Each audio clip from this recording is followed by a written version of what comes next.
Story Show with Terrance Leftridge, where we talk to ordinary people with unstoppable stories. Well, it's another Tuesday night, so you know it's the Unstoppable Story Show. And we know that you could be anywhere in the world on Tuesday night. And so we are just glad that you decided to spend a little bit of time with us on the Unstoppable Story Show. As I said, I am Terrance, the Unstoppable Coach Leftridge, with Unstoppable Coaching Services, where we help you create your vision, implement your vision, and more importantly, hold you accountable to making your vision a reality. So glad that you're here. We are in April. It is the first week of April, and it is by my birthday week. Well, so I'm definitely celebrating this first week of April, and hopefully you're doing something this week to celebrate your great month of April. Spring has sprung. We're about to change the seasons. Everything is in bloom. Then also, we are also celebrating and bringing awareness to autism awareness. That's what's happening in April. Autism spectrum disorder. We talk about that a lot. It really does get kind of response, or the kind of note that we to give it this evening. Because you hear about autism, and autism comes from the female point of view. You hear it from stars like Tony Braxton, like Holly Robinson Pete, like Jenny McCarthy, but you really don't know behind every one of them. There's a Rodney Pete, there is a Lewis, there is a John Mallory, who is the father of Jenny McCarthy's child who suffers from autism. You really don't hear about autism from a dad's point of view. For whatever reason that is, men tend to suffer in silence, especially when you're talking about this type of disorder. So tonight we're going to have real talk about autism from a dad's point of view. And we've assembled some dynamic autism dads here from the Chicago Autism Connection, DAC. They had a grief that I was humbled and to facilitate this past weekend called Spring here in Chicago. And these dads took stage, and they belonged with their ability to be transparent, and with their ability to give us real talk about what's happening in the world of autism. I call them the dynamic dads, but by the name of Carlos Payne, Paul Butler, Joe Jackson, Danny Randall, and Carrie Brooks. They are the dynamic autism dads, and we're going to have them come in and share some more real talk about autism this evening. So go ahead and grab your favorite beverage. You might want to grab a pen and paper if you want to get more information about autism and how you can help advocate, how you can help assist, how you can help promote what's going on in the autism community as well. So I got to say from the very beginning that I am not a father of a child with autism, but I was brought into the autism community by my friend Danny Randall, who's one of our guests this evening. He came up to me about 2 years ago, and he had this ideal that he wanted to tell his story. He wanted to talk about his son, Daniel III. Daniel is an amazing young man, and I'm going to let Danny tell more of that story. But he wanted to talk to men because he felt like I do, that men, no matter what it is, we tend to keep our voice silent. We're not out in front as much as we need to be. And he wants to get out in front of it to give a voice to autism from a male perspective. And then he introduced me to these other gentlemen that's going to be on the show tonight, all in the fight for autism advocacy. And I swear I learned something new each and every day, as I'm sure you will this evening as we listen to these gentlemen.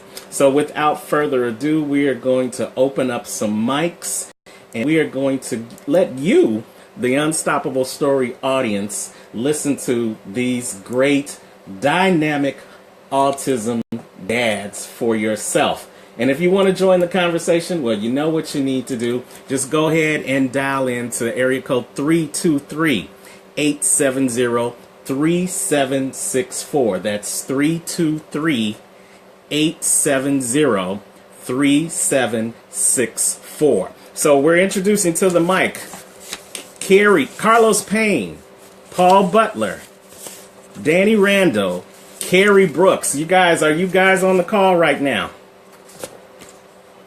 Yeah, Danny. Hey, welcome you guys. Welcome all of you to the Unstoppable Story Show. You guys are looking at us live on Facebook. You see those handsome gentlemen in the background. I am checking to see if Joe has joined the call, and I don't see his number yet, so hopefully he'll get in soon. But thank you guys for taking a little bit of your time to join us on the Unstoppable Story Show. I think you're just going to bless us this evening with a whole bunch of information as we continue to deal with Autism Awareness Month here in Chicago and across the country. So let's start with the elder statesman of the show. Let's start with Paul Butler. Paul, why don't you give us a little bit of information about yourself and your son and why autism awareness is so important to you? Okay, I will do that, Terrance. My son is named Shakir.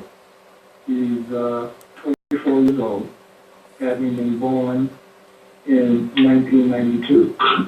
And let me preface by saying that I'm a retired Chicago public school educator, and I have an advanced degree in special education.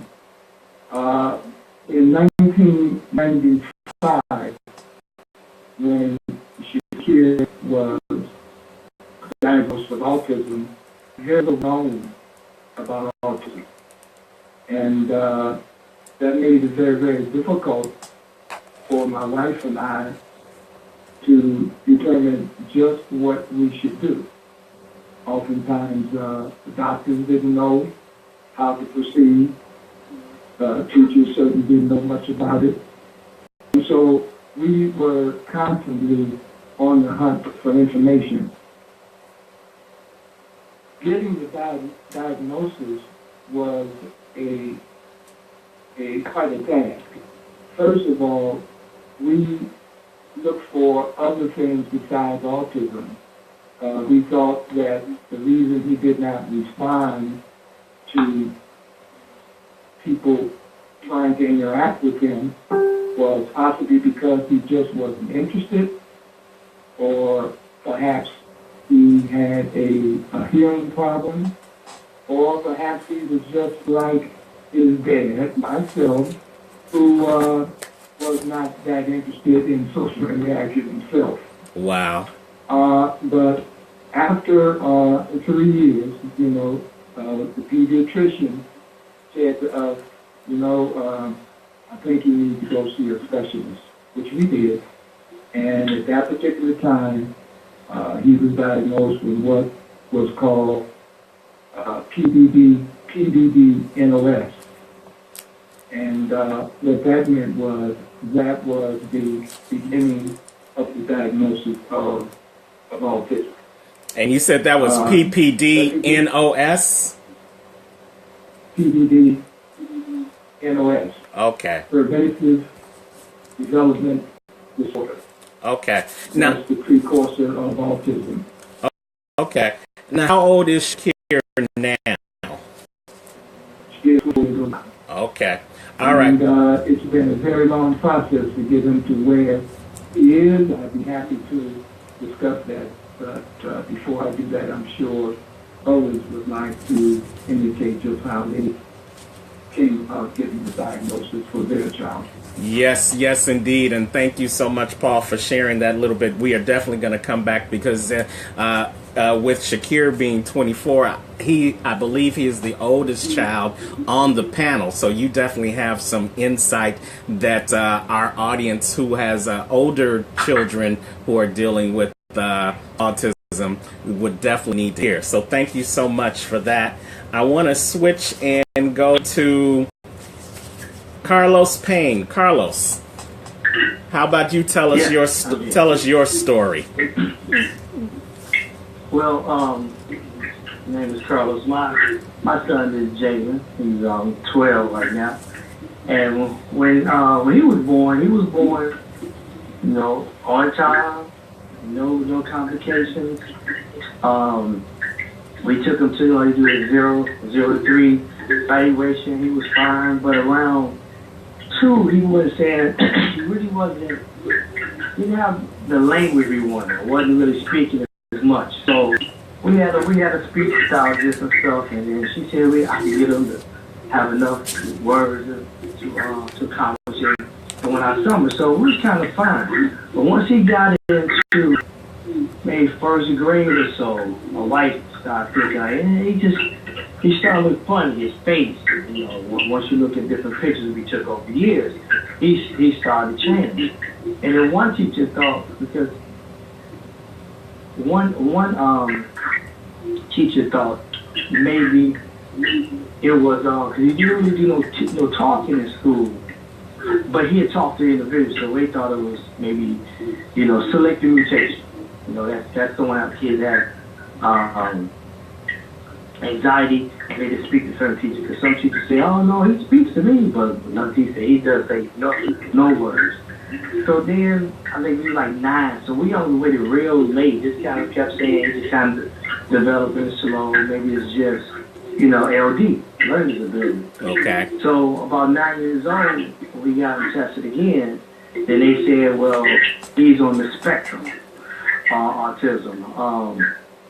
And then that was a shock for me. Like I said before, it's just that when you're a male father, if you're a little different, when you have a son, you know, you want to be like you want to play games and play football. You know, that father-son relationship that I really don't have with him. He's kind of like a loner.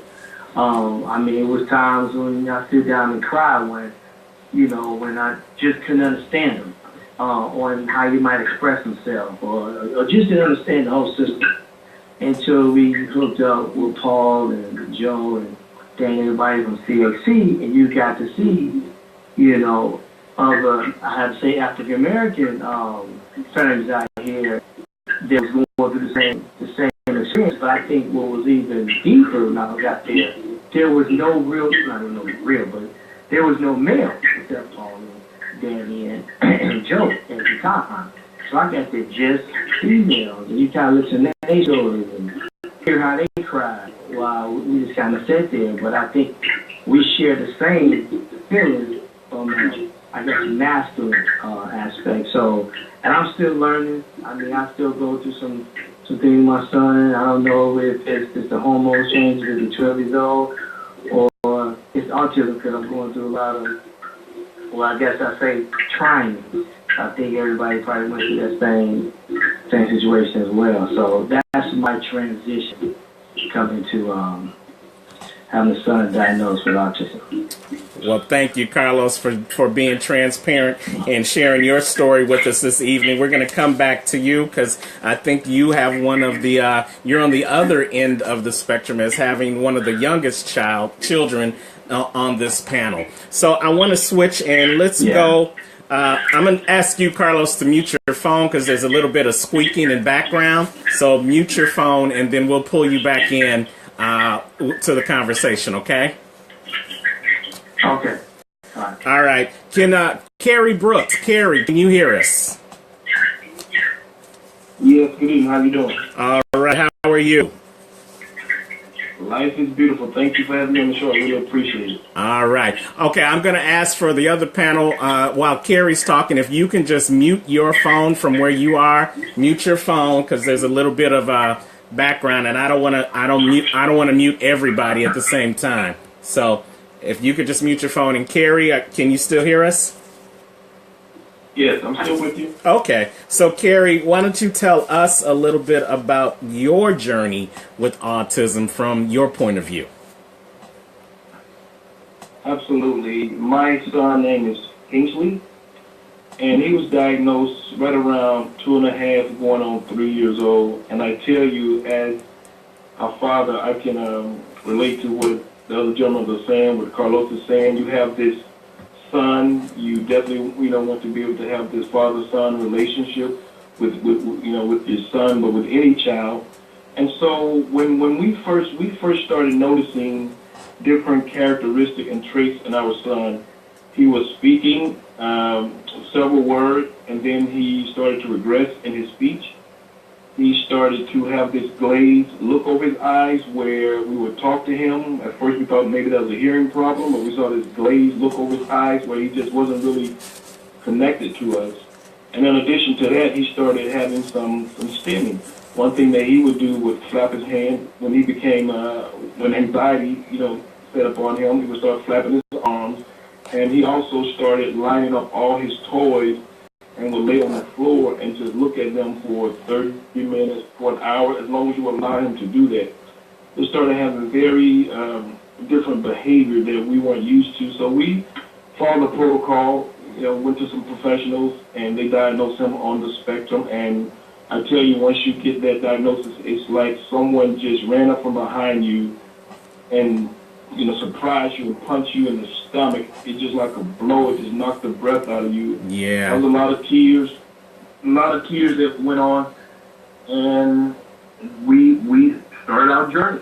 And it wasn't easy, but that was the start of it. Once you see certain things, and you think, okay, maybe I'm not seeing what I think I see, and you start to notice a little bit more different traits and characteristics, and then you go seek professional advice and counseling, and then you have the test done, and you get that diagnosis, and you're like, okay, this is real. Yeah. So our thing was let's roll up our sleeves. What is it that we can do to allow our son to reach his personal, best full potential? What is it that we can do as parents?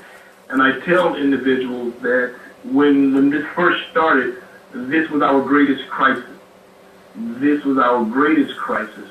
But over the years, we have come to understand that our greatest crisis have become our greatest miracle. So we are blessed to have him, because I wanted to teach him everything that I knew, but he has taught me so much more. So that's where we are right now. Today, he's 16 years old, and he's a lovable young man. And, I love how you have turned it into positivity. I love that statement, greatest crisis, greatest miracle. And we're going to come back and we're going to talk about that at some point in the show. But, Carrie, thank you so much for being part of the show as well. We're going to switch over to Danny Randall. Danny, can you unmute yourself and come back on the call? Hello. Hey, Danny, how are you? Hi, how you doing? Good. Blessed to be here. Thank you so much for being on the show again. Now, Danny, you are the catalyst for what we're doing right now from an Unstoppable Stories point of view, because you came to me, and I remember it like yesterday, in the parking lot of one of our local banks here. We had a conversation about your story and how you wanted to tell the world about what was happening to dads all across the world who were suffering in silence, because this was a story that needed to get out, that support was needed. So why don't you tell us briefly, and I know you've got to run because you're still serving and protecting the streets of Chicago as a police officer, but tell us about your autism journey if you can. Well, a lot of our stories are similar, and mine is a little different. It's a little different, but Daniel was born the same day I got hired by the police department. And at that time, I thought my life was set. I was living a dream. and I was also coaching high school football. So I was doing police officer, which I still do at night, and coaching high school football during the daytime. It was just two lifelong passions. I was pursuing them. And before Daniel was born, I had the I was married. My wife is Beryl Ross Randall, and she was a cheerleader. And she went to Poplar High School, one of the most popular public schools, Lynn Bloom, And I was a football player at one of the most popular Catholic schools. Of course, we attended school there, Mendel Catholic. Right. And we had a baby girl. And then Daniel came home. I thought my life was set, And I was enjoying loving my life, and I was in love with who I was, maybe a little bit too much. So I had it all. And then when Daniel was around 2, I mean, when he was born, like I said, all men like that little image of him. Daniel was a strapping young man. He was like about 10 pounds, huge chest when he was born. I thought it was, the greatest thing I ever seen. Right? He was big and strapping, and he was developing rather normal, at the normal pace. And then we noticed some things around the age of 2, where he was drawing, with the rigid style of play, lining up the toys, and he wasn't speaking. He just started to withdraw, and we had the diagnosis done. And me, being this alpha male, and when they told me that your son has autism, I looked at him like, fix it. And in my mind, if there's a problem, fix it. So I looked at them dead in their eyes and said, well, y'all got to fix this. They're like, you just can't fix autism. I said, no, yes, you can. You got to do something. This is a problem, right? Well, it's got to be fixed. So that was my mind. Being a police officer, a football coach, hey, that's my mindset. Alpha male, hey, look, fix it, and then we're going to keep moving forward. Thank you, goodbye, I'm out of here. But still, it was that denial, and I was wondering, like a lot of men, well, why did I have a child with autism? Why me? Why me? And if you think about it, no one here, neither one of us, chose to have a child with autism. We didn't choose it. And we weren't even forewarned. So evidently, we were chosen for this task. Like our pastor said in church, whatever the task you have in front of you, you was anointed for that. That was it. You was anointed for that. And a lot of us say, if I could do this all over again, maybe I wouldn't have married her and had this child. But that was our choice to make. That's God's doing. That was our choice to make. So we were chosen for that. And that is why when we met in the parking lot, I decided to tell my story through the book you helped me co-write, Father's Guide, Embracing and Enjoying the Special Needs Child, the Father's Guide to Embracing and Enjoying the Special Needs Child. But and then that's when I got the challenge. That's when I decided, hey, the purpose of these children when they come here, they change us. And I'm sure everybody can attest to that. They make you stronger. They make you more sensitive. They make you more passionate. They make you a better overall person. And they change you. And like in the Bible, once a man is converted, it's his obligation to strengthen his brother. So that's why I decided to write the book. I love it. And since then, Daniel, I love it. I know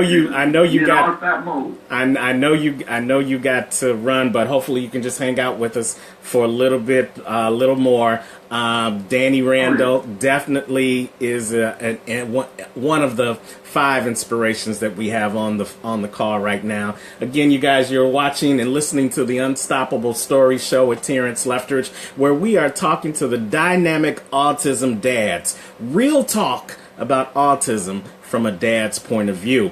We are hoping that we have Joe Jackson on the call. He's another one of the dynamic autism dads. Joe, if you can hear us and you're on the call, I have a number of the last 4 digits of 1152 from the 773 area code. If that's you, Joe, I need you to hit the number 1 on your phone, and then I'll see it in the queue, and then we'll bring you in. I want to make sure that we're only talking to the dads for the first part of the show, and then if we have some other people who want to join and give comments, we'll have them call. We'll let them into the show. But Joe, if you are on and your last 4 digits are 1152, I need you to press the number 1 on your phone, and I'll see that you're in the queue. So what I want to do, let's go back around, and I want to start with one of the questions that we asked on Saturday at the CAC Spring Fling, where we really kicked off Autism Awareness Month. And one of the statistics says that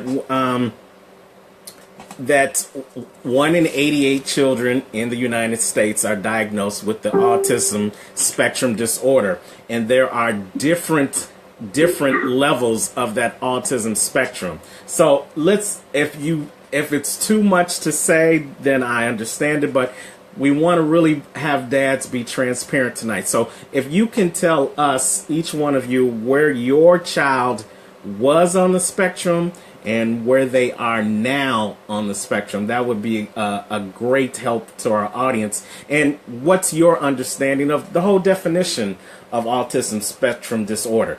So Danny, we'll start with you, and then we'll go back around to Paul and work our way around to the others. Hello? So Danny, are you still there? Yeah, I'm here. Okay, so where is Daniel on the autism spectrum disorder, and what do you understand it to be, that whole spectrum?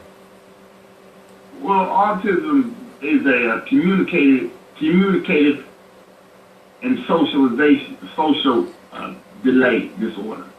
The communicative and disorder, and he was diagnosed with mild to moderate autism, and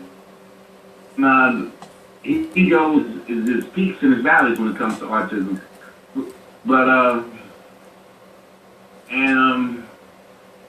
right now he's still moderate autism, and everything's still work in progress. We still working with him. There's no such thing as false hope, and I know he can he can get better. And I pray every day that he reaches his full potential, wherever that may be.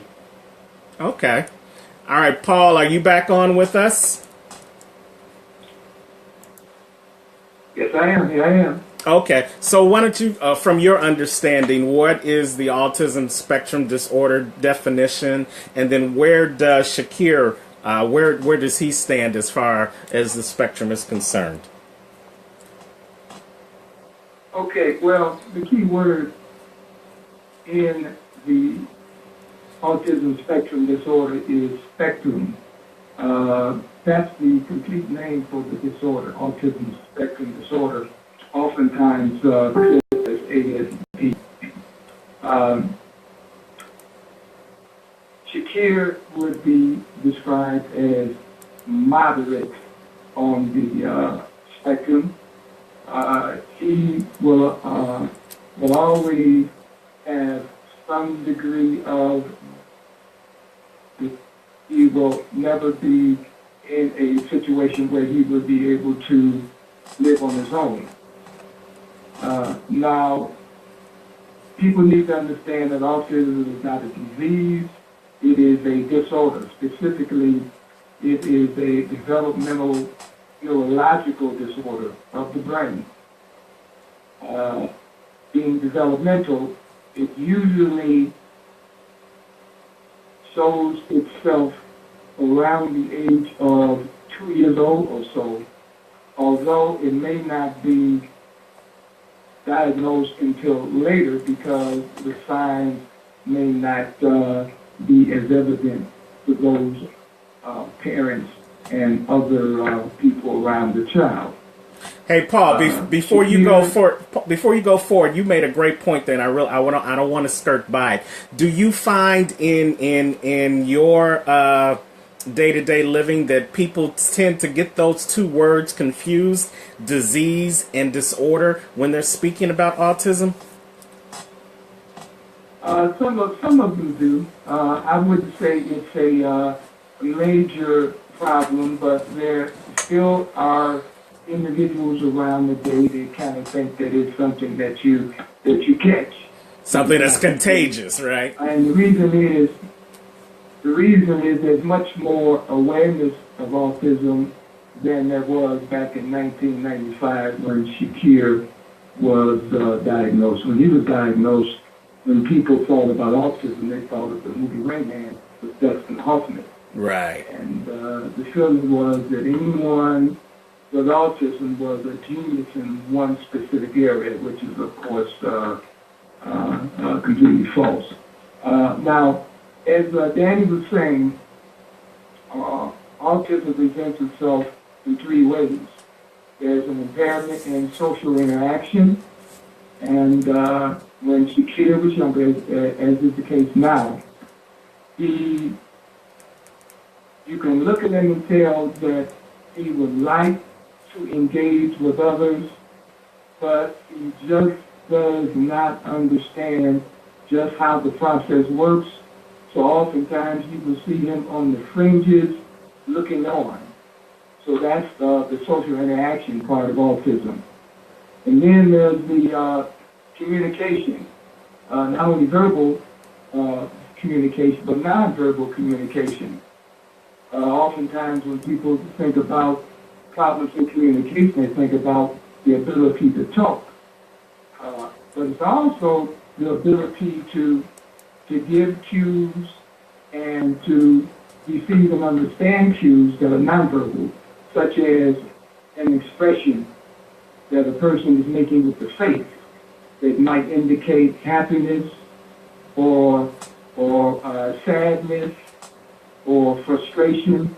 Well, oftentimes individuals with autism have problems reading these social cues to communication.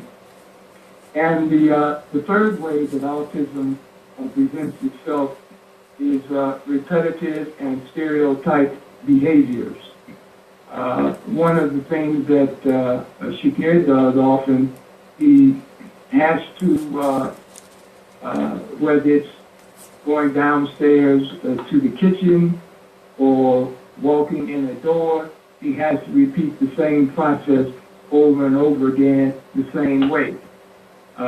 When he is walking, if he's going around you, he has to go around you on one particular side. If you happen to make it difficult for him and he goes around the opposite side, he will retrace his steps and do that all over again. Wow. And then, of course, there are stereotypical behaviors that individuals with autism have. People call them routines, but it is so ingrained in many of them that it's more like a ritual. Once again, using my friend Shakir as an example, when he makes his bed, and he loves making his bed, he spends maybe 30 minutes making his bed because he has to have it done a particular way. Okay, so that explains basically what autism is. Now, to the question of where Shakir is in terms of where he is at 24 years old, as I explained, he will always have some level of dependence. He will never be able to live on his own. His verbal skills are very low.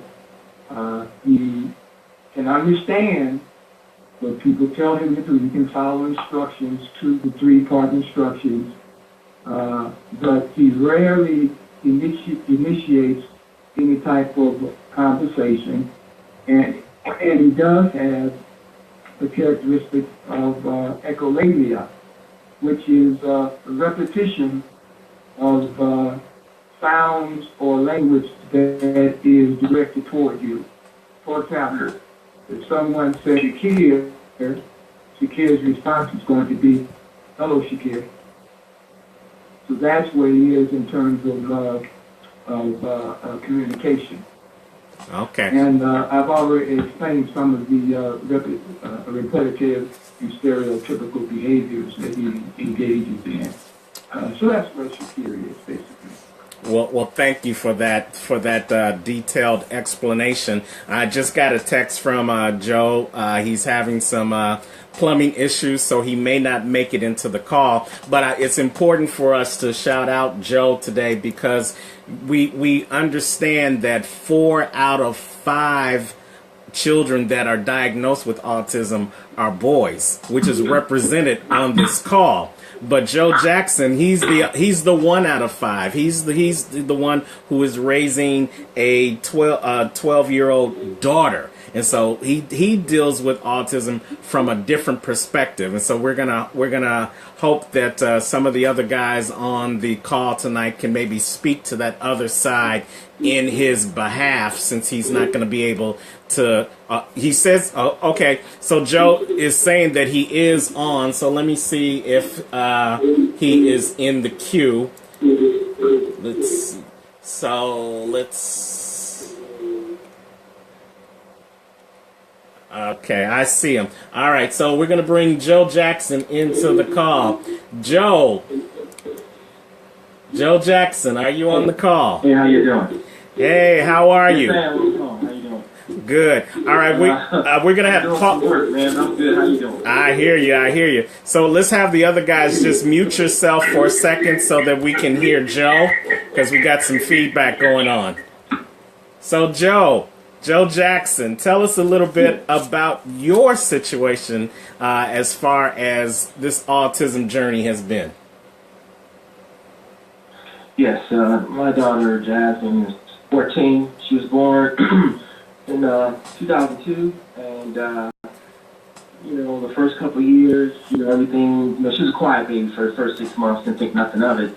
And then as a couple of years went about, she was atypical. I mean, she did the alphabet, the numbers, and everything without any issues whatsoever. And then one day, the daycare head person pulled us to the side and said that Jasmine may have some issues and that she trusts us, that she can approach us, that she was concerned about some of her responses. So we had her tested and then found out that she was, I guess PD is, maybe call can verify that, before you're autistic. And, we went through the other steps. First, I was in denial. I didn't know what the hell he was talking about, so I was just like, she's fine. Because she used to knock on my bathroom door when I was taking showers and do dances and play with me. So she was always talkative, always dancing, always singing. And then as she got tested and things were happening, we started noticing some things wasn't, very unusual. Not looking me in the eye, starting to be lonely to herself. We had her tested around 4 or 5, and it was said what it was said. She has autism. And then me and my wife had to sit there and quiet it out. And then we said we got to make some things happen. So we did our due diligence to investigate, as well as join a support group at the Chicago and Autism Support Group in 2007 to see that we're not the only ones out there. And as far as the girl, I probably, my daughter's unique. Her behavior is her issue right now. Maybe get beyond the behavior, she can do more things. That's because we had a couple of times at other schools systems. At first it was good. We had the right personnel, then as the personnel transferred over and new people came behind, we had issues dealing with Jazz. But Jazz had a behavior issue that was finally kind of conquered. So we really don't know her potential. She's very smart, but just her behavior issues, but she still has autism. So we have her on that. We have her doing ABA therapy. We're involved with what she does. She's 14 now. Sometimes you think about your dream, can you walk her down the aisle? Or will she ever drive a car? Or will she have a boyfriend I can, harass, like a father should do, all the time? I don't know if that's going to happen. All I can do is the possibilities. I'm not going to limit them because I thought possibilities going to take a little while longer. So, you sit back, you see other people have, the gentleman have boys, I have a girl. You sit there, and from my point of view, it's a little bit different, but it's still the same as far as what you experience about what you can and what you can't have. And all you can do is just be strong and pray, and then you put yourself around the right people to keep it moving. And so that's what I do with my daughter. Try to do the best thing I can with her. try to have a socialization with her. Again, her thing is more of a behavior issue. It's about trying to get out of things, manipulate, but she's very smart. And that's what we're trying to just knock on the door. We can conquer that. We can take it to the next level. But as far as emotional, yeah, I cried. Sometimes I stand in stars what could have been. I have a typical daughter's 18. So, but I do see the interaction. I see the love between each other. And, that's all I can hope for, is that, we continue to give her love, do my due diligence to give her a chance to do now while I'm here on earth, and give my due diligence so that she can move on when I'm off school, and I'll move on from the earth, and, for my soul to go to the spirit of heaven, hopefully. So that's where I'm at as far as with my daughter. Like I said, I love her very much. Everybody has dreams, but then you have the new reality. I have a new reality of my daughter, and I cherish every moment. That's all I can do is take it one day at a time. I hear you. And I thank you so much for being part of this conversation. Glad you were able to get in, Joe Jackson, so that we can hear a father's love for their child, their daughter that is working through autism disorders. So this is what I want to do, because we got 5 guys on the call and everybody can't talk at the same time. So what I'm going to do is I'm going to direct some questions to certain people. And Danny, I know you've got to leave, so we'll give you the last word for yourself. Tell us one thing that you want fathers dealing with autism to know, Danny, and then we'll let you go serve and protect. Repeat the question. Sorry, repeat the question one more time. What's one message that you want to give to fathers? We talked a lot about them suffering in silence. So what's one thing you want to let them know before you go? Because we know you have to leave. Stay around a little bit, but I would tell you this: there is no such thing as false hope. And when these children. You can't equate this disorder with a lack of intelligence. Because these children are highly intelligent. I know Daniel is highly intelligent. And a lot of times, when you're dealing with a child like Daniel, you got 3 little boys in one. You got a regular little boy, he'd be a mischievous 16-year-old. And you have one with a disability. It's a known documented disability. And in some areas, you have an exceptional child. And you just got to hope and pray and stay with them. And that they reach their potential as fit. And but one thing, like I said, other than remember there's no such thing as false hope. You were anointed for this. I mean, everybody was chosen. We were the chosen one. So if you're the chosen one, the sky's the limit. You've got to stay in the fight, stay there, stay the course. And that's what a lot of dads, unfortunately, a lot of men, they leave. They can't handle it.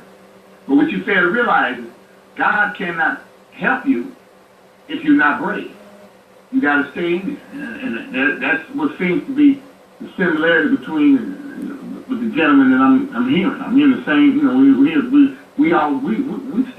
we stayed the course. We still in there. And that's where the blessings come in, because you get guys that, unfortunately, some men, they leave.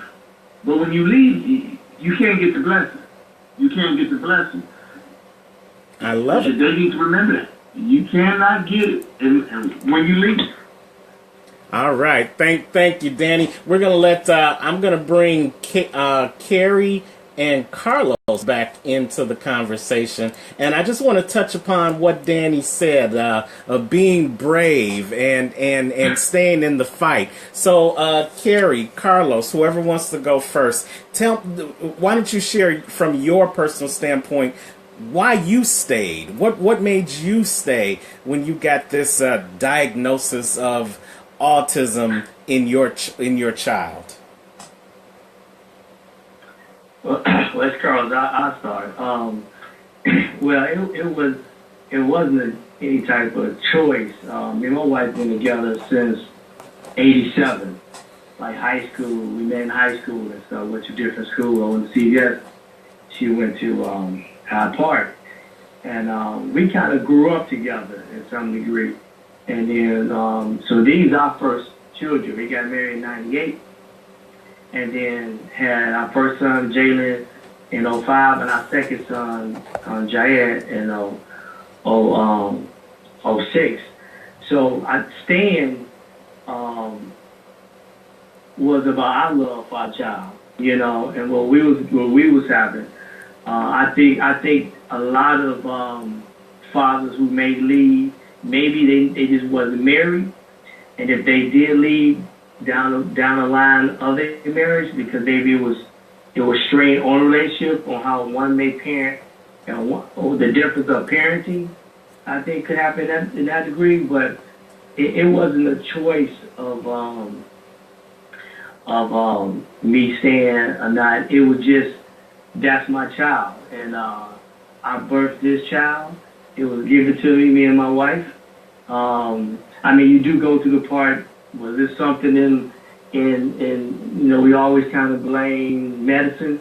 I do kind of think about that. I know that's my own conspiracy theory on that, and all these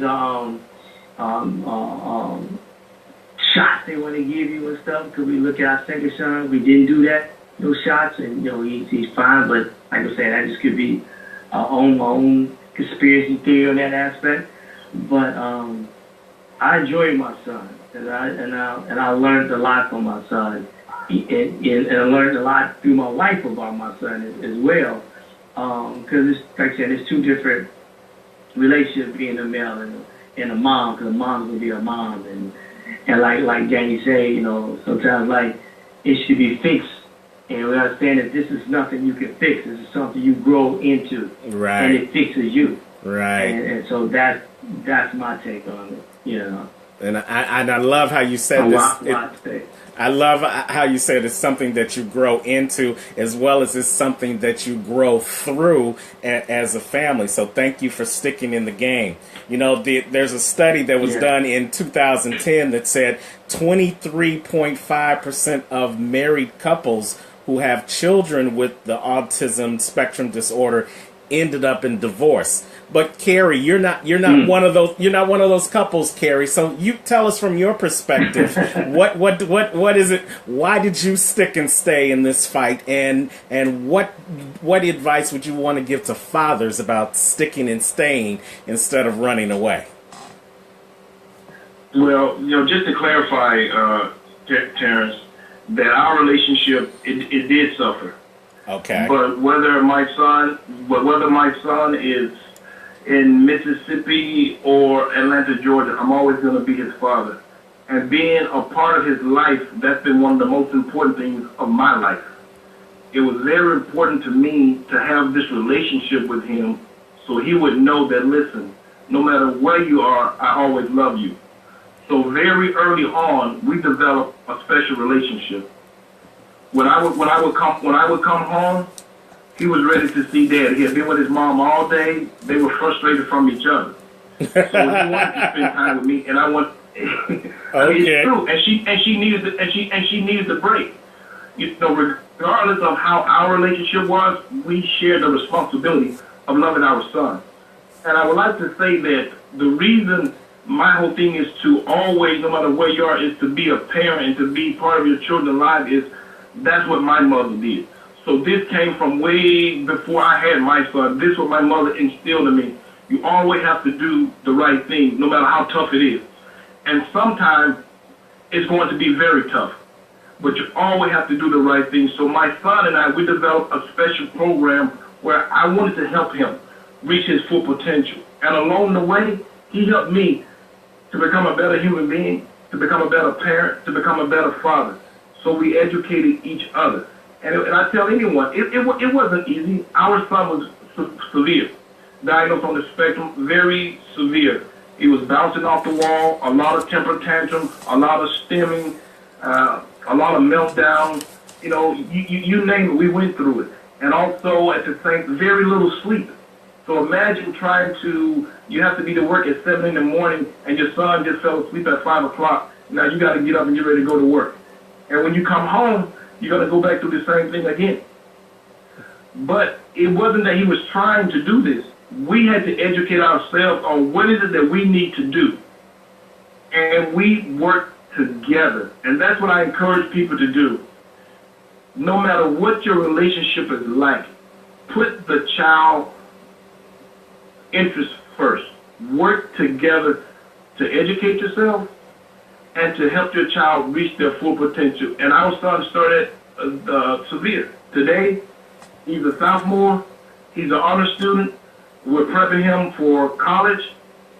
He's part of several programs where he's been on, airplanes and taken trips and flown with a chaperone. So he's very, very high function now. And he can go on to whatever he decides to do, he would do it. So the same thing that we did for him, that's why I want to share my story to help other people to know, like, listen, yeah, this is not a life sentence. These kids are very, very intelligent. And the thing that makes you stay is that what you give, you get back. The love of it. That's what makes you stay. I love it. You guys, we're listening to the Unstoppable Story Show with Terrance Leftridge, and we've got the dynamic Autism dads on the call. We've got Carlos Payne, we've got Joe Jackson, we've got Kerry Brooks, we've got Paul Butler, and we've got Danny Randall. So we are having a great real talk conversation from dads talking about autism during Autism Awareness Month. That voice that you don't normally hear. I talked at the beginning of the show about you usually hear about autism from a woman's voice, and we're so glad to be offering the other side this Tuesday night.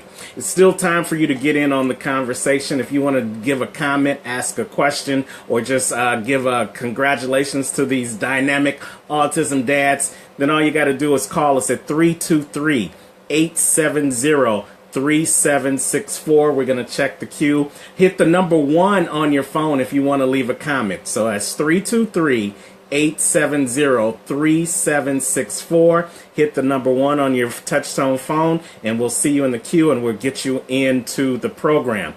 Shout out to those who's watching us on Facebook Live as well. Tavia Free Spirit, one of the sponsors of the Unstoppable Story Show. Bling 10 Personal Assistants, thank you for watching on Facebook Live. Kimberly Johnson Evans, current president of CAC, thank you for watching on Facebook Live. And she posted a question that we're gonna save that for the last question of the evening. I think that's a very pointed question, and we'll ask it to the entire panel at the end. Thank you to Juanita Scott. Thank you to Maureen Victory is Mine Bobo watching. And back at the media, your voice. Thank you guys for watching. So we thank you guys, because this is definitely a show that we want to put awareness out there from a dad's point of view about autism, and getting more advocacy out there.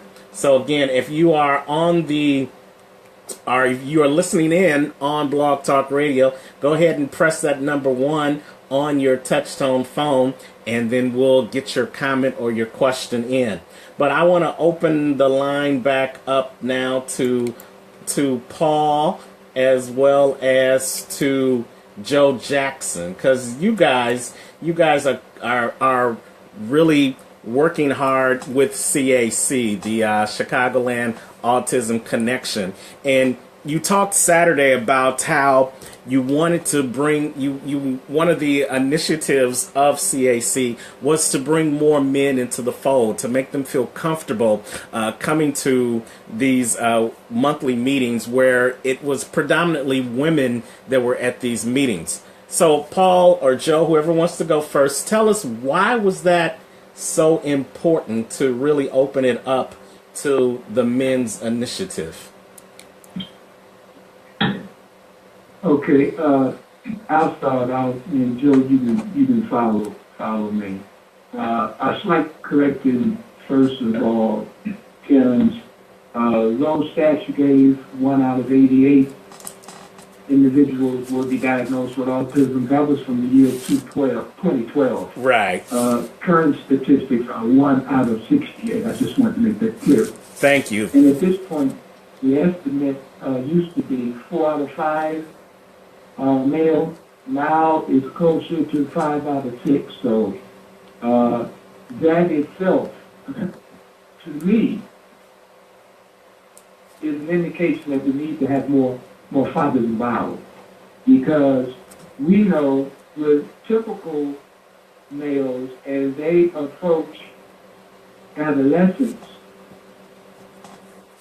to a great degree, they begin to kind of feel that in order to show my maleness, I can't have a female telling me what to do.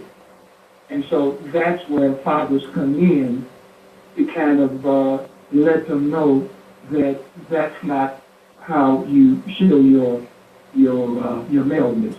That's not how you do it. Yes. And with 5 out of 6 individuals with autism being male, they need some male influences around. They need the fathers. I personally just got tired of seeing women being out warriors without assistance from their partners.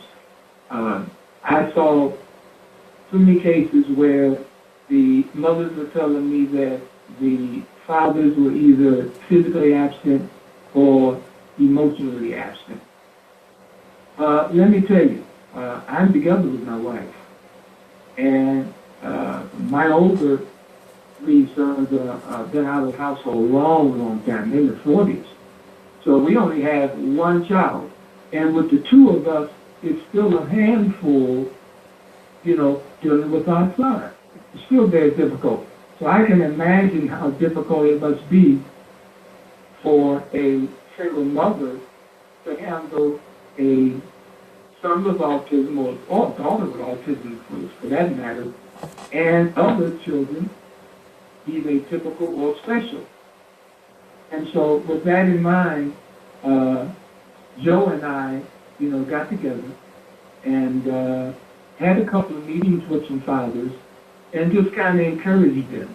Because fathers are not the type that want to go to meetings for, 2-3 hours at a time. Right. Unless it's associated with maybe a sporting event. Yeah. They'll go over and they'll meet and look at a game or something for 2 or 3 hours. Right. In terms of coming to a meeting. So we wanted them to feel a little more comfortable. So what we do now is, when we do get a father or an uncle or a grandfather to come out, we kind of, away from the general meeting itself, try to talk to that individual to kind of encourage them and exchange phone numbers and let them know that, hey, we're here for you. It's almost like a male caucus within Chicagoland Autism Connection. Okay. But to explain how I first got involved with CAC, the reason why Shakir has been able to make so many progress over these 24 years is that along the way, there have been individuals that we have met that have been extremely helpful to us. When Shakir was 4 years old, almost 5, we went to a meeting for this fledgling organization called the Chicago Southside Autism Support Group. It's now known as Chicagoland Autism Connection. And at that particular meeting, there were only about, actually, when my wife and I walked into that meeting, we doubled the size. So there were 2 there, and then we made 4. Okay. And from that meeting in 1997, it has grown to where it is today, where we have hundreds of members. They opened up my eyes because I didn't know anything about autism, although I had gone to school, received a master's degree in special education, but doing those 12 courses that I took, there was only about 1 paragraph on autism. Mm. So back in those days, autism was a mystery.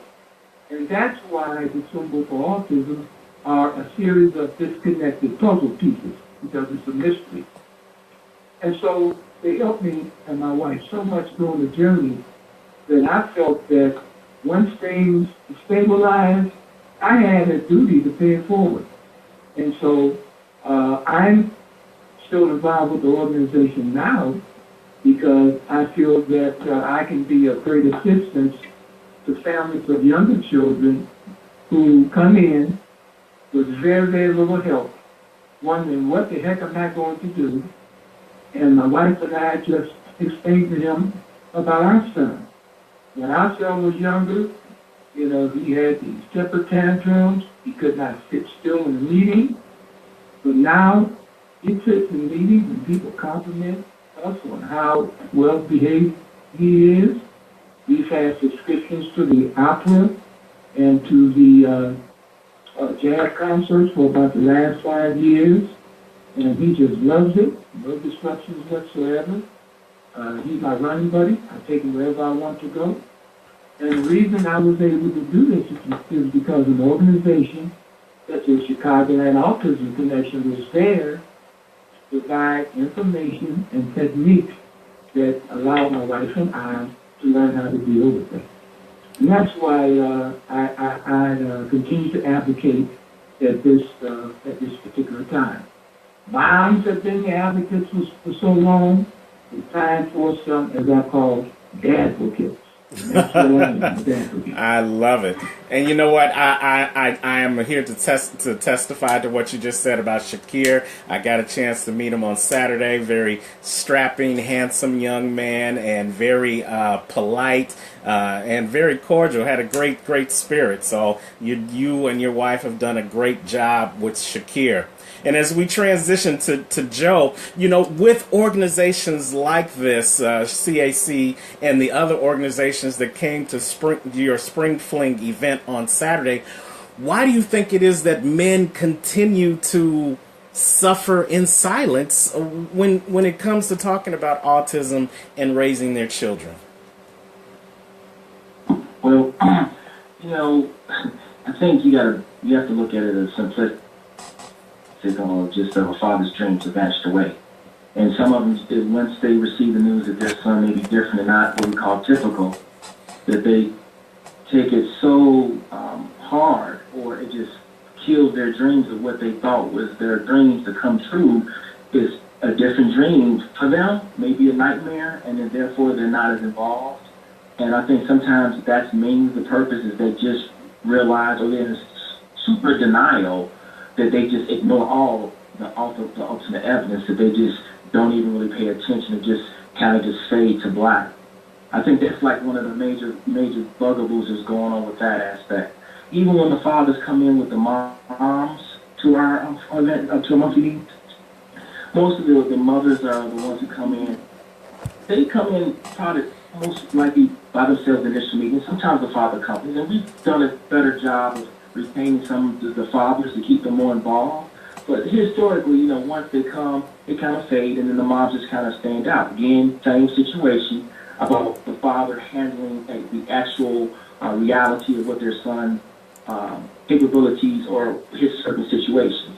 And I think that's one thing we have to understand, that we have to, even to help out moms to understand with their loved ones or their spouse or boyfriends, why they're not participating. It's just that you got to drill down and get down to fundamental. You got to reach them and say, are you hurt?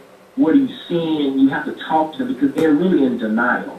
Or they're just plain hurt and just don't know what to do. And you see their boys and some of their friends, and their boys are playing, and they can't have their son play. So, it hits them all at once. They can't brag. My son playing football and such and forth. At least they initially, because they don't understand, you can still have this kid achieve. It's got honesty. So I just think that as far as that concerned, when I came into CAC, I saw Paul. I don't get on organizations to get in. So I saw what he was doing. Hey, I'm running through. So I'm a father. You know what? I see all these women in here, but you know what? I'm still a parent of Jazz and Jack, so I'm going to be just participating just as much. That's just the way I think. But I do see that when you spend time amongst, even out in the public, you do see a more of the tendency that it is a female leading the kid. And I just think that's just, regardless of race or class, that's just the nature of the business as far as that, because like 5 out of 6, as Paul stated, that's the reality that father has to take, and it hits him in the face, and unfortunately doesn't take it so well, or the depths of his hurt that sometimes we forget. You need to reach him at that basic level to bring him up so that he can move on and help his kid. I love it.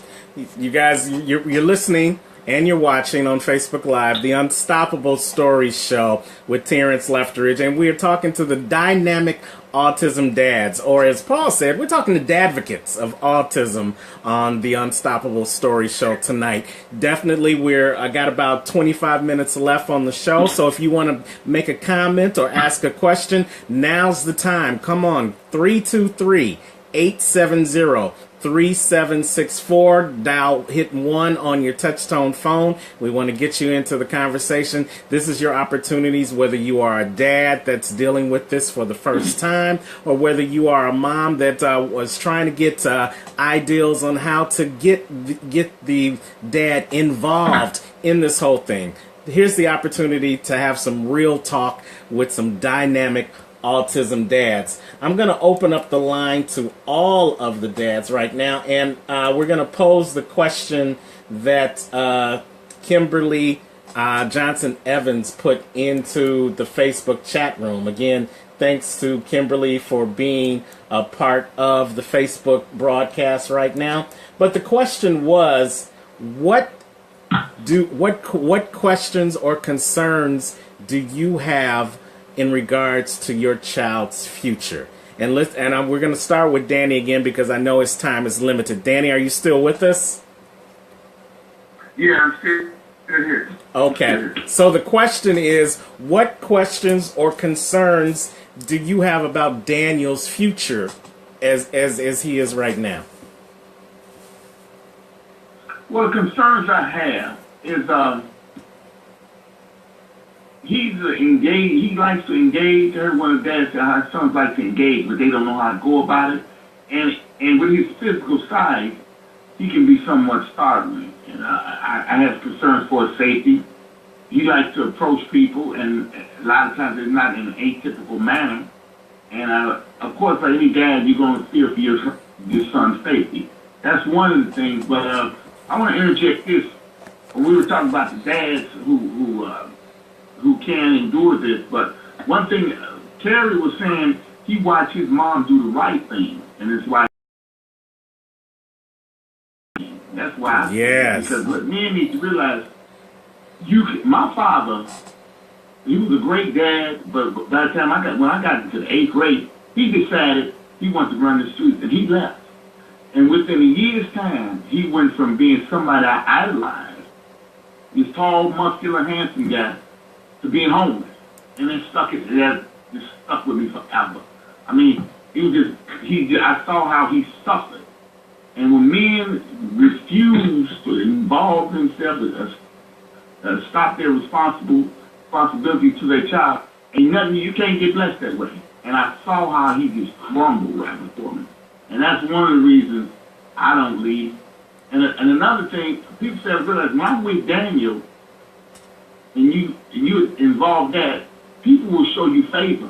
They'll show you favor. There's been times when I'm with Daniel, he tells sort of mini episode or whatever, strangers many times will come and assist because they're fond of you. You show them favor. And a lot of dads don't realize that.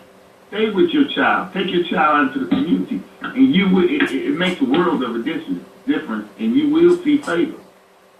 I love it. I want to switch right over to Carrie because Carrie and Danny have something in common. They're both in law enforcement. And Carrie, you started an organization called Autism to Awesome. So I'm wondering if you have concerns because you both have boys and you both have teenage boys and you both have teenage African American boys, but you also have teenage African American boys who are dealing with autism that the community really doesn't know that they have that until it may be too late in some instances in engaging with them. So Carrie, what's your concerns, from a law enforcement standpoint in what may happen when your son is out there in the community? Well, Terrance, first of all, I'm definitely always concerned with safety, and really not just for my own son, but for all the kids that are out there on the spectrum, and in particular the one of color. Yes.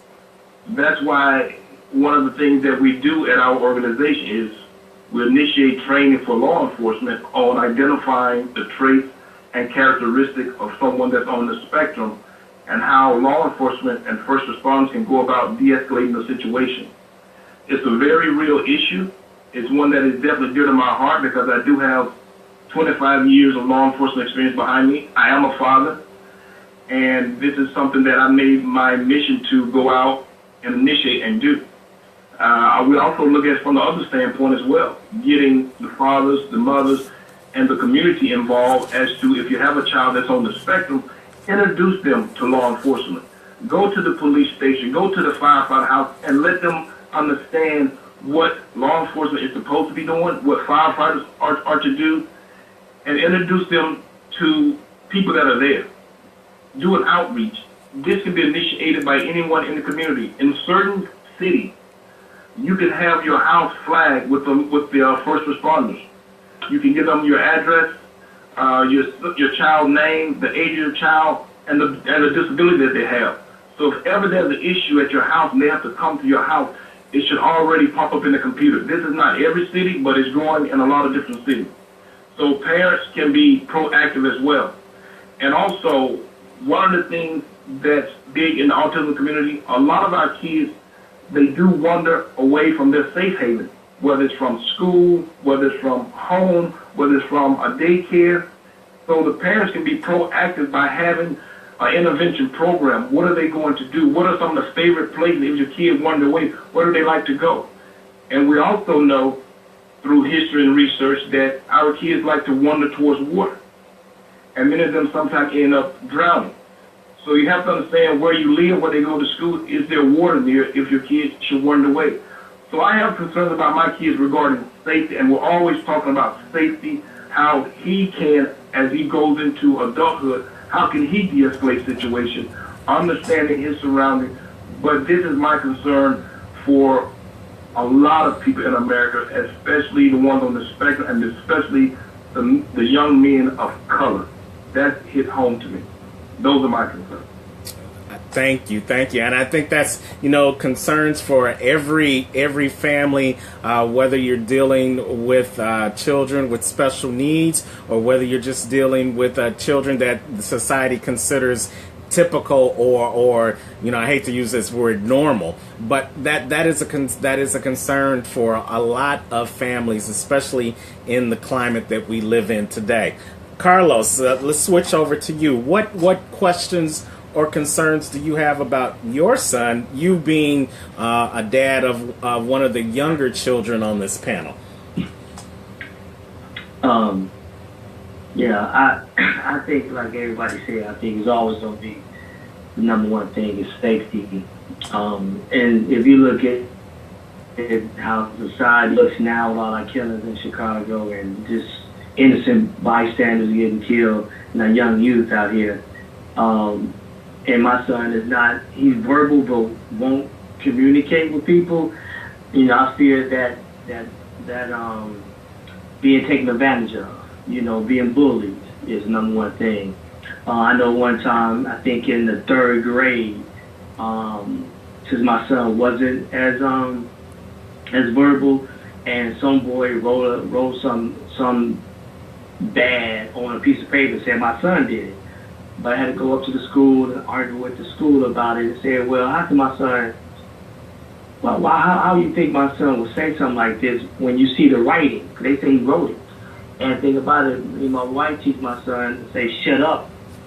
It's like bad words, so he don't say the words. So when my son must get mad at the boy who did it, I guess he told him to shut up, and he said a bad word. So the person asked my son about it, about the writing. Did he comment on with the young boy, and did he say something bad? He said yeah, but he was saying shut up was bad.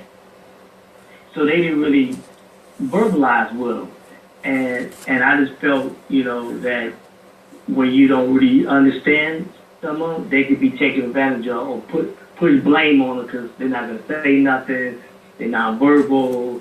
You know how they are, that type of stereo. So that's my number one thing. something happened and my son don't react, or how they say somebody grab you, you scream so everybody know you're around. I don't think somebody could take my son and just walk up with him, and I don't really think he'll fight him. So that's why we pick our kids up, take them to school, bring them back. They don't go nowhere without us. We have a net family, a real net village. They only go with certain people we know, and I think it's because our environment, our society, and I just fear our society. I think it's just not safe out there, even for regular kids. Let's say normal kids out here. So that's my thing. It's about safety. For my son, that's my number one thing. Our family is to keep both our boys safe. Wow. Love it. Thank you so much. Joe Jackson, you've got the 14-year-old princess going to puberty, womanhood, all those things that it is just, again, in typical households with their daughter going into teenage life that's, makes most dads lose their hair anyway. But now this added level dealing with the autism spectrum disorder. What's your biggest question or your biggest concern as far as Jasmine is concerned?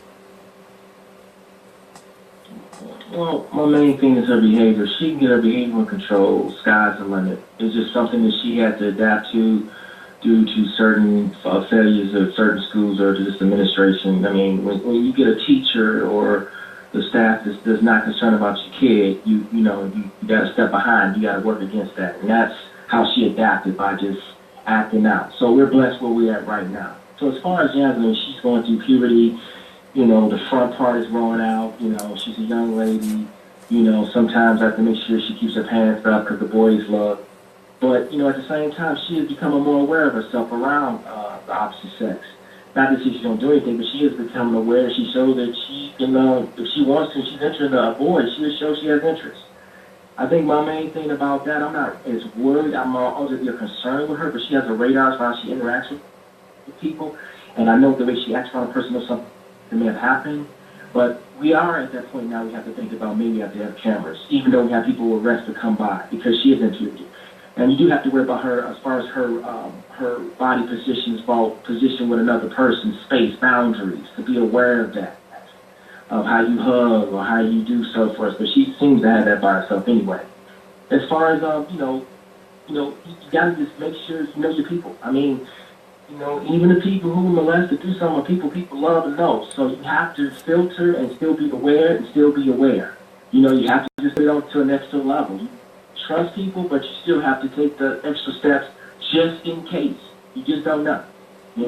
When you have somebody innocent like that, and they may have let their guard down just because that's how they are, more lovingly, then, you just have to take precautions to be aware. If even Jasmine, I talk to her, hey, I'm not your boyfriend, I'm your daddy, I make sure she understands our boundaries. Right. And in a way now, I have to respect. She's already showing me that she's a girl, but she kind of settled, pushed me away. Oh, okay, you're not comfortable. I appreciate that. She's becoming a young lady. She's beginning to understand the concept of boundaries. So that's the start. Like I said. So, other than that, it's always safety. You're never safe on the streets. We all know that. So you have to, I'm getting older. A lot of people have to watch her. That's the ultimate in the future. But we try to take it one day by day and keep it positive and try to build up, like I said, while I'm on earth and to make sure when I'm gone, it's got something to keep it moving in life. I love it. And Paul, bringing up the rear, your 24-year-old son. What questions or concerns do you have about him as a young adult living in the society that we live in today? Okay, Terrance, before I answer that question, let me help you out a little bit more. You and some of the listeners out there may not be that schooled in autism. I noticed that you were kind of reticent about using the word normal versus not normal, and that's for good reason. We like to use the words typical as opposed to normal. Because when you say a person is not normal, that denotes a negative connotation. Yes. But if you say the person is not typical, that could be a great thing. Einstein was not typical, right? Yeah? Absolutely. Absolutely. So a person with autism is considered neurologically atypical, and a person without autism, what you refer to as normal, we call that person neurotypical. But back to your question, as a 24-year-old, my wife and I are extremely concerned with Shakir's safety. That's the number one issue, and that's the issue that's probably keeping Shakir from making some advancements and improvements in other areas. We would love for him to participate on an everyday basis, specifically job-wise, with neurotypical peers. However, the problem is, because of his limitations in social interactions, he can be easily taken advantage of, and they will, and as I said before, there are safety concerns. So he's not able to do some of the things that we would want him to do. The last time we looked, humans don't live forever. And so we're very concerned about what will happen when my wife and I are no longer here. I'm a senior citizen. My wife will be approaching senior citizenship in not too long. So what's going to happen to Shakir? Right. We've taken some steps in that regard because we have a special needs trust, which all special needs parents should have for their children so that economically he would be taken care of. Also, we have in the special needs trust a list of people who would take over as guardians for him if we were unfortunate enough to leave this earth. However, those persons, of course, will most likely will be gone before Shakir is gone. So what's going to happen to him? No one loves your child, we know, as much as you do. So you wonder, will those people who will care for him when we're gone care for him the way we would like for him to be cared for? So that's what we worry about. As long as he's with us, we know that he's going to be safe because we're going to show that. If anyone ever did anything to Shakir, I tell you right now, my wife would track them down, and something would happen, and I would be visiting her in one of these seven prisons. Wow. No doubt about that. Oh, wow. So that's the answer. Our answer to that question. And you know what? Thank you, Paul. Thank you for the education. Thank you for the correction. Because as I tell everybody, and I'm sure there are people that are going to be watching or listening to this show in the replay mode, as on Facebook Live as well as on Blog Talk Radio.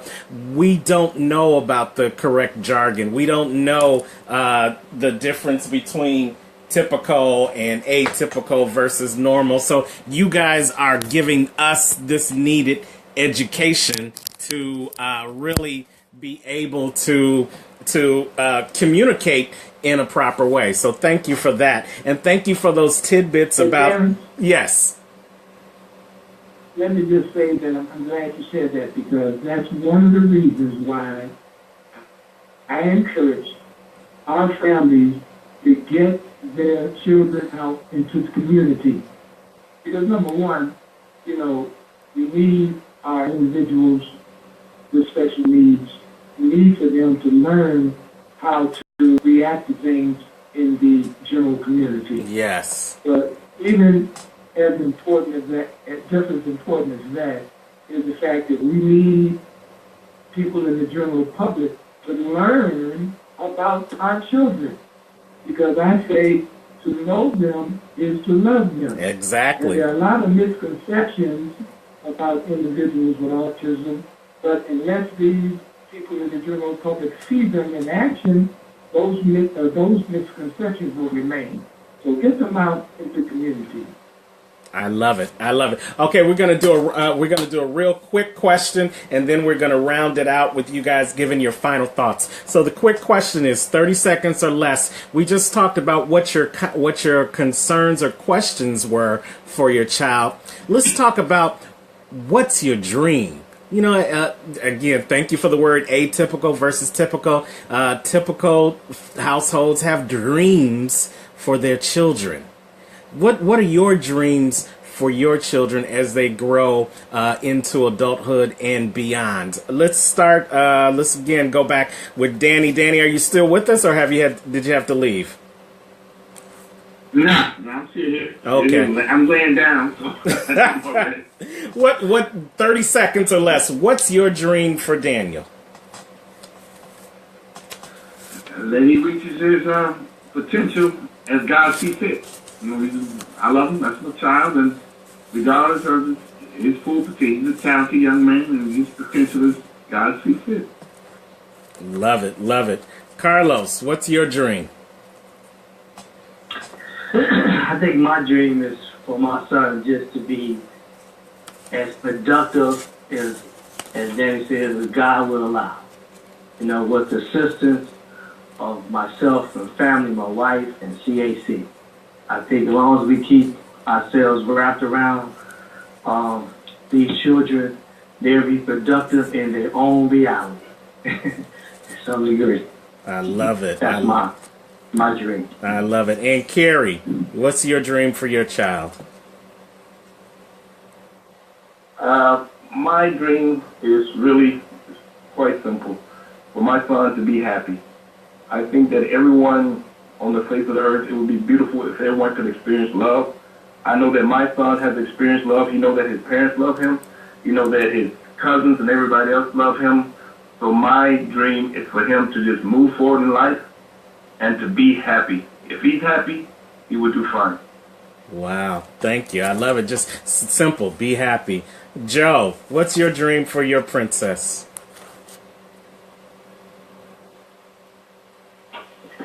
Right now, man, it's totally no joke. But anyway, I'm trying to do two things at once, man. I want to help y'all out, help everybody participate. So I appreciate thanks for taking this, and just want to say I appreciate your job, bro.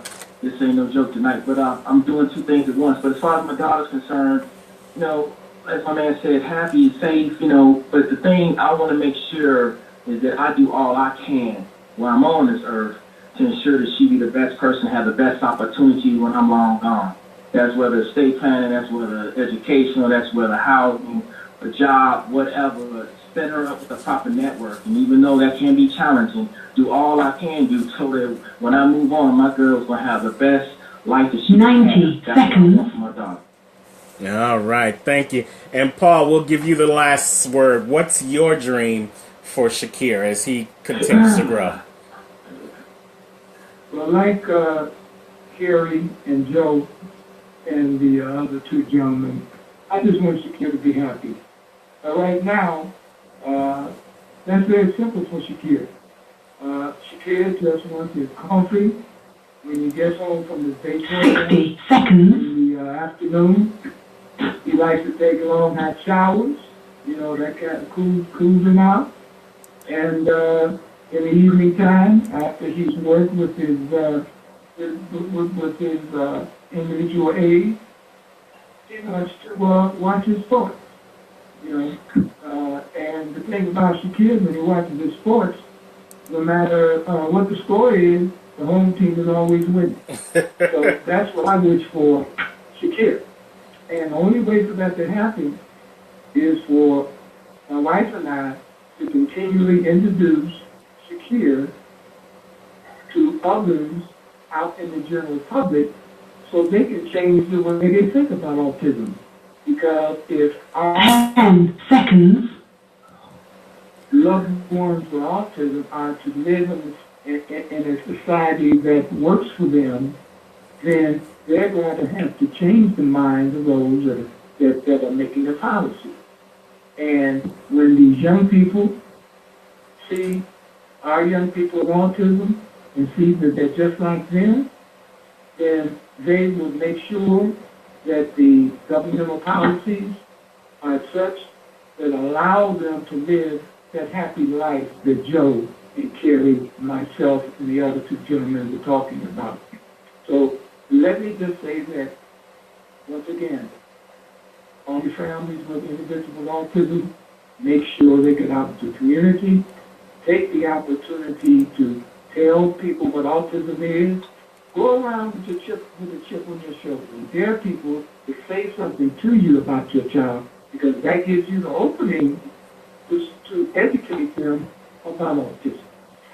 And I thank you guys. I thank you. We're going to give you, Paul, the last word with that. Thank you, Paul Butler, Danny Randall, Joe Jackson, Kerry Brooks, and Carlos Payne. Thank you all, you dynamic autism dads, for being a part of the Unstoppable Story Show and sharing real talk from a dad's point of view. You guys, I want you to have a blessed week. I want you guys to continue to thrive. I wish nothing but happiness for you and your families throughout the rest of this year. Thank you so much. Oh, someone just asked a question. Where can they make a donation? So I don't know, Joe, Paul, which one? Who wants to handle that one? Yeah. Where can they make a donation? They can make a donation by going to the web page or the website, and it's the HTTP is basically www.chicagoautism.org. Okay. www.chicagoautism.org, and then we'll see membership, and they'll see a button for donation as well. Okay, and I'm going to put that. And also, like to say, go ahead. I would also like to plug in April 28th. At the Grand Borough on 64th. You can see it on the CAC website as well, that we're Grand Lodge, New Jerusalem Grand Lodge, and Queen Esther Grand Chapters hosting a fundraiser for CAC for Autism STEP. So hopefully they can come out and support that event that will help provide the needs and support for families with autism through CAC. All right. And so we're going to ask Kimberly Johnson Evans to put that in the chat room if she don't mind. And Carrie, go ahead, give us information about Autism to Awesome. How can they get information about what you're doing as well? Well, yeah, they can go to our website at www.autism2awesome.com. And our main focus is helping people work through the crisis that they're going through, and also to educate families how they can help their children reach their full potential. Any first responder organization that needs training on how to engage people on the spectrum, that's our go-to program. So, yeah, www.autism2awesome.com. Thank you. All right. And if you guys want to get a copy of Danny Randall's book, Thoroughly Immersed, A Father's Guide to Not Only Enjoying but Embracing Your Special Needs Child, you can go to Amazon.com and look up Danny Randall, Daniel Randall on Autism, Amazon.com to get the copy of the book, Thoroughly Immersed. Thank you, gentlemen. It's been a great, great show. Hopefully you guys can come back and listen in next week, because we're going to have the magnificent autism moms talking about autism next week from a woman's point of view. So thank you guys for being a part of the conversation this evening. Thank you. All right. And thank you, Terrance, for having this program. You are so very welcome. Thank you. Well, that's it, everybody. We had the privilege of being joined and entertained by the dynamic autism dads. They gave us a wealth of information. I know you guys got a chance to really hear some great information and hear it from a man's point of view. And I hope you will share this information with other men out there, not just dads with dealing with autism or dads dealing with special needs kids, but all fathers need to no longer suffer in silence. They need to know that there is support for whatever is happening in their relationship with their children. And it starts with conversations like this. So I'm Terrance, the Unstoppable Coach Leftridge, the host of Unstoppable Stories with Terrance Leftridge, where we talk to ordinary people with unstoppable stories. See you here next week, where we talk to the magnificent autism moms. We'll get the other side of autism from the female point of view. But as always, I want you to dream big, aim high, and believe in the impossible. And never, ever, ever forget that despite the obstacles, despite the diagnosis, you too can be unstoppable. Don't just make it a great week, make it an unstoppable week. Take care, family.